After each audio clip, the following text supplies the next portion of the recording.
देखिए, दोनों में फंडामेंटल डिफरेंस है। नमाज एक प्रार्थना है और भगवान शंकर का जलाभिषेक एक बाकायदा पूजा पद्धति है। दोनों में जमीन आसमान का डिफरेंस है। ये उपासना है या अभिषेक है और वो सिर्फ प्रार्थना है।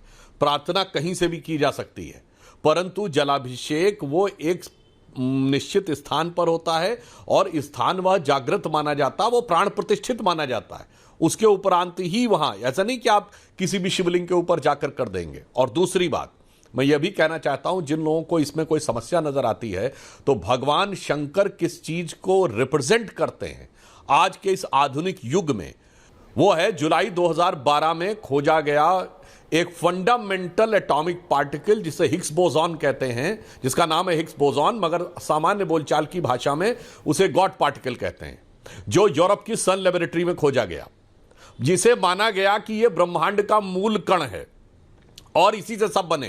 अब आप समझिए, उस सन लेबोरेटरी की लॉबी में आप जाके देखें तो नटराज करते हुए शिव की मूर्ति पर लगी हुई है। अब इतना ही नहीं है, उसके नीचे ऑस्ट्रियन साइंटिस्ट फिट्जे कैपरा का कोट लिखा है कि now the science has come to the conclusion that the perpetual creation and destruction of universe is like the cosmic dance of Shiva.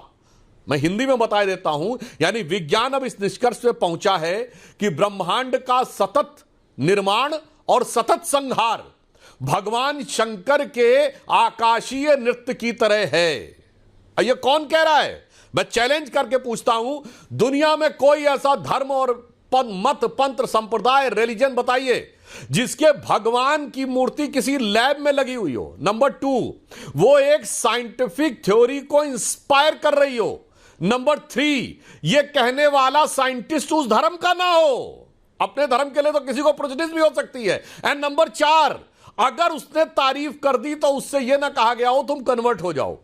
भगवान शिव की महिमा को इस रूप में समझना चाहिए। और जब हमारे कांवड़ यात्री जाकर जिस भी शिवलिंग मंदिर में उनका अगर वो जलाभिषेक करते हैं तो ये संपूर्ण राष्ट्र से कैसे जुड़ता है, उसी क्षण उनकी आस्था उत्तर में अमरनाथ से जुड़ती है, दक्षिण में रामेश्वरम से जुड़ती है, त्रयंबकेश्वर से जुड़ती है और मल्लिकार्जुन से जुड़ती है, काशी विश्वनाथ से जुड़ती है और सोमनाथ से जुड़ती है। और इतना ही नहीं, पशुपतिनाथ जो नेपाल में पड़ते हैं उनसे भी जुड़ती है और कटास राज्य जो पाकिस्तान में चला गया उससे भी जुड़ती है।